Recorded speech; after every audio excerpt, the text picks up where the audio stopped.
அனைவருக்கும் வணக்கம்.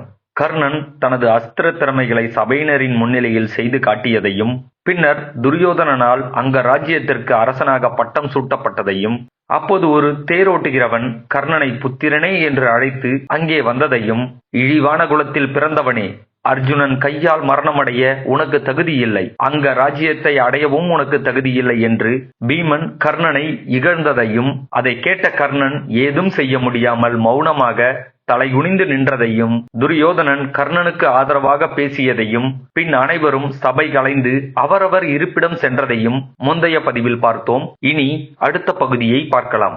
பாண்டு புத்திரர்களும் திருதராஷ்டிர புத்திரர்களும் அஸ்திரங்களில் தேர்ந்ததைக் கண்டு குருவான துரோணர் சரியான நேரத்தில் குரு தட்சிணையை பற்றி நினைத்தார்.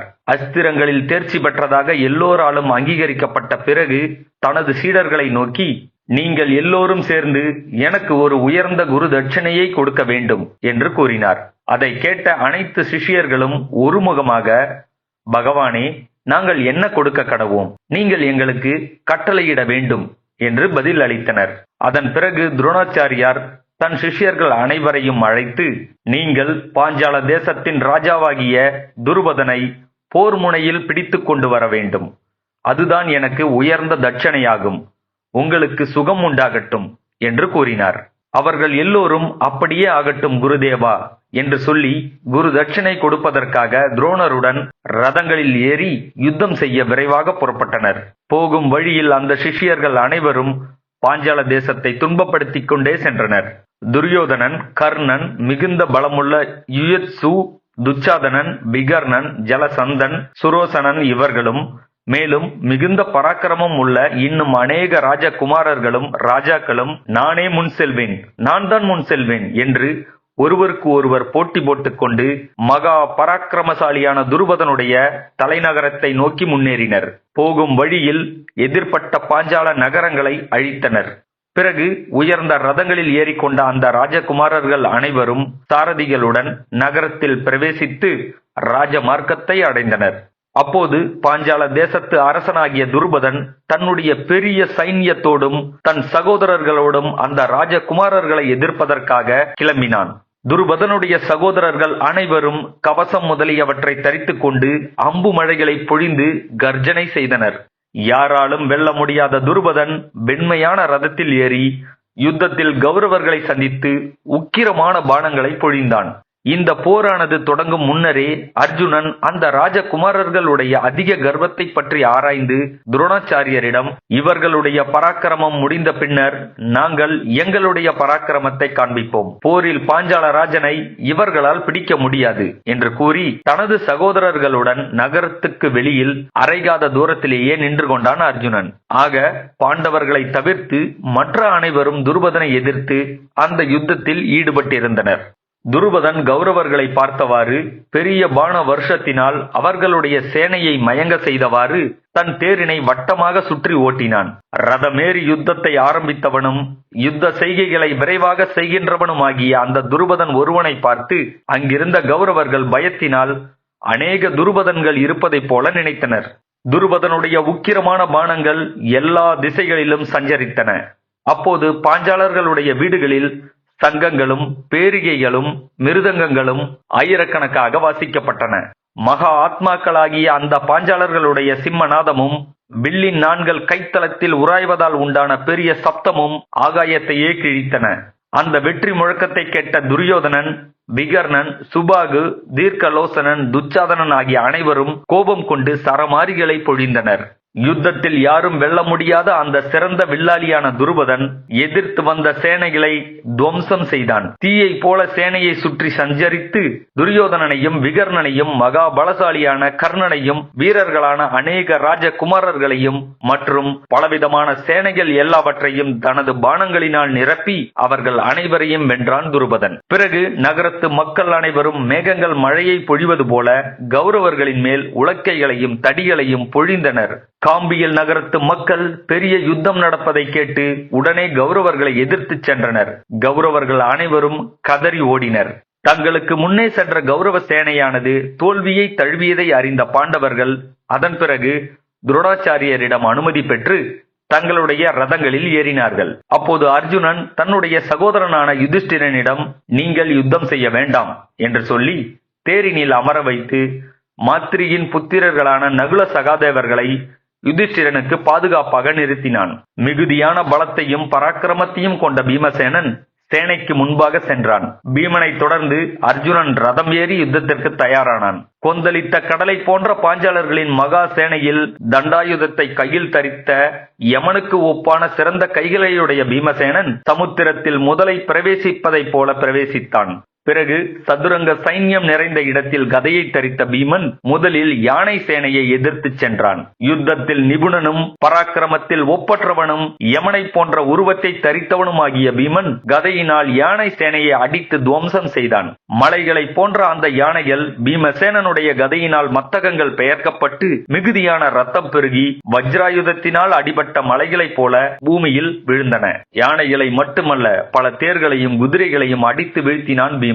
மாடு மேய்ப்பவன் பசுக்களை தடியால் அடிப்பது போல எளிதாக காலாட் சேனையையும் தேராளிகளையும் அடித்து வீழ்த்தி ஆரவாரம் செய்தான் பீமன். துரோணாச்சாரியருடைய விருப்பத்தை செய்ய ஆரம்பித்த பாண்டவனாகிய அர்ஜுனன் அப்போது பான வருஷங்களை வருஷித்து குதிரைகளையும் தேர்களையும் யானைகளையும் கூட்டம் கூட்டமாக 4 பக்கங்களிலும் வீழ்த்தி யுத்தத்தில் பிரளய கால அக்கினியைப் போல ஜொலித்துக் கொண்டு துருபதனிடம் வந்து சேர்ந்தான்.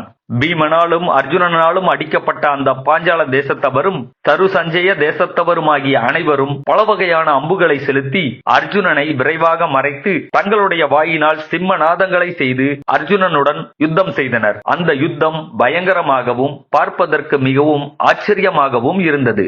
எதிரிகளினுடைய சிம்மநாதத்தை கேட்ட இந்திரன் புத்திரனான அர்ஜுனன் கடும் கோபம் கொண்டான். பிறகு அர்ஜுனன் அதிவேகமாக செயல்பட்டு பாஞ்சாலர்களை அதிகமான பானங்களினால் திசைமயங்க செய்து சிம்ம கர்ஜனை செய்தான்.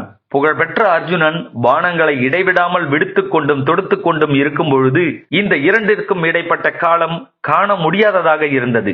அந்த அளவிற்கு அதிவிரைவாக பானங்களை செலுத்திக் கொண்டிருந்தான் அர்ஜுனன்.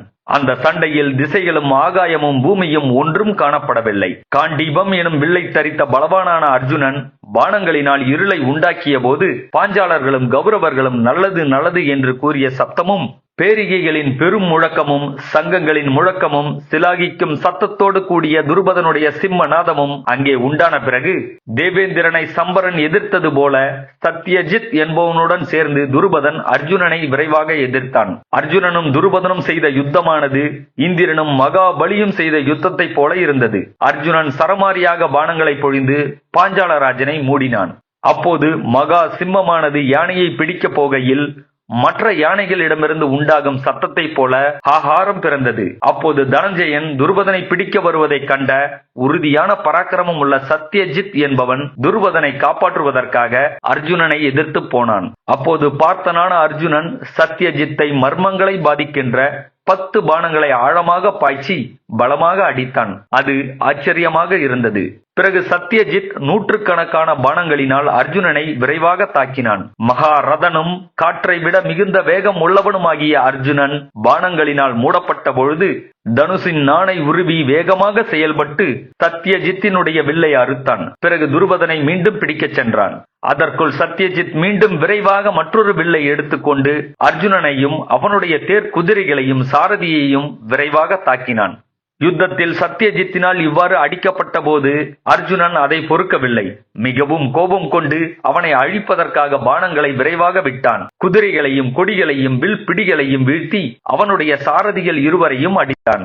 இவ்வாறு திரும்ப திரும்ப தன்னுடைய வில்கள் அர்ஜுனனால் பிளக்கப்படுவதையும் தன்னுடைய குதிரைகளும் சாரதிகளும் கொல்லப்படுவதையும் கண்ட சத்யஜித் தன்னால் அர்ஜுனனை வீழ்த்த இயலாது என்பதை உணர்ந்து யுத்தத்தை விட்டு திரும்பி போனான். சத்யஜித் யுத்தத்தை விட்டு திரும்பி போனதை கண்ட அர்ஜுனன் துருபதனை மிகுந்த வேகத்துடன் எதிர்த்து போனான். அப்போது ஜெயிக்க முடியாத அர்ஜுனன் துருபதனோடு பெரிய யுத்தம் செய்தான். பார்த்தன் துருபதனுடைய வில்லை வெட்டி கொடியையும் தரையில் வீழ்த்தினான். 5 பானங்களினால் அவனுடைய குதிரைகளையும் சாரதிகளையும் அடித்தான். பிறகு அர்ஜுனன் அந்த வில்லை வைத்துவிட்டு கேடயம் பிடித்துக் கொண்டும் கத்தியை உருவிக்கொண்டும் சிம்மநாதம் செய்தான். துருபதனும் தனது ரதத்தில் இருந்து கீழே இறங்கினான். அர்ஜுனன் பயமின்றி துருபதனுடைய தேரை அடைந்து கருடன் கடலை கலக்கி நாகத்தை பிடிப்பது போல அர்ஜுனன் துருபதனை பிடித்தான். அர்ஜுனனுடைய அஸ்திர திறமையை கண்டு பெரு வியப்படைந்து அதிசயித்து நின்றான் துருபதன்.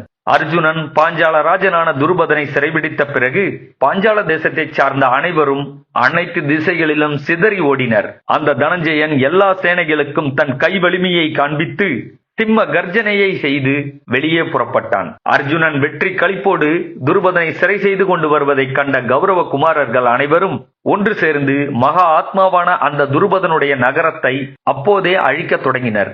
அதை கண்ட அர்ஜுனன் துருபதன் பிடிக்கப்பட்டான். ஆதலால் அவனுடைய சேனையை கொல்ல வேண்டாம், குரு தட்சிணை தானே கொடுக்கப்பட வேண்டும், அதுதான் என்னிடம் இருக்கிறதே. ஆதலால் இனி பாஞ்சால தேசத்தையும் பாஞ்சாலர்களையும் எவ்வகையிலும் துன்பப்படுத்த வேண்டாம் என்று கூற மிகுந்த பலமுள்ள பீமசேனன் யுத்தத்தில் திருப்தி இல்லாமல் திரும்பி சென்றான்.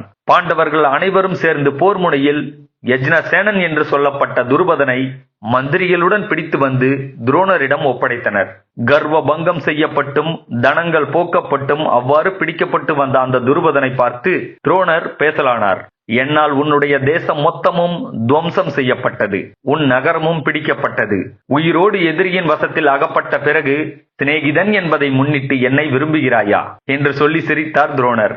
பிறகு துருபதா, உன் உயிருக்கு அபாயம் வரும் என்று பயப்படாதே. நாங்கள் பொறுமையுள்ள பிராமணர்கள். பால்ய காலத்தில் என்னோடு ஆசிரமத்தில் அன்போடு இருந்த துருபதனை நான் வேண்டுகிறேன். மறுபடியும் உன்னுடைய சிநேகத்தை எனக்கு கொடுப்பாயாக. நான் உனக்கு ஒரு வரம் தருகிறேன். அதாவது, நான் வென்ற இந்த ராஜ்யத்தின் ஒரு பாதியை நீ அனுபவிக்கலாம். ராஜாவாக இல்லாதவன் ராஜாவுக்கு சிநேகிதனாக முடியாது அல்லவா? ஆதலால் தான் உன்னுடைய ராஜ்யத்தை பற்ற பிரயத்தனம் செய்தேன். இன்று வெற்றியும் கொண்டேன். கங்கையின் தென்கரையில் உனது ராஜ்யம், வடகரையில் எனது ராஜ்யம். பாஞ்சால ராஜனே, விருப்பம் இருந்தால் என்னை சிநேகிதன் என்று நீ ஏற்கலாம் என்றார் துரோணர். அதை கேட்ட துருபதன் வேறு வழியின்றி துரோணருடைய அந்த முடிவை ஏற்றுக்கொண்டான். பிறகு துரோணாச்சாரியார் துருபதனை விடுவித்தார். துருபதனுக்கு தக்க மரியாதைகளை செய்து அவனுடைய ராஜ்யத்தில் பாதியை அன்புடன் கொடுத்தார்.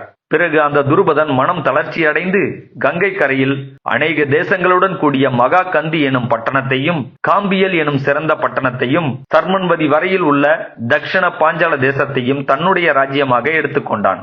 இவ்வாறு துரோணரால் வெற்றி கொள்ளப்பட்ட துருபதன் தான் தோல்வியடைந்ததை நினைக்கவில்லை.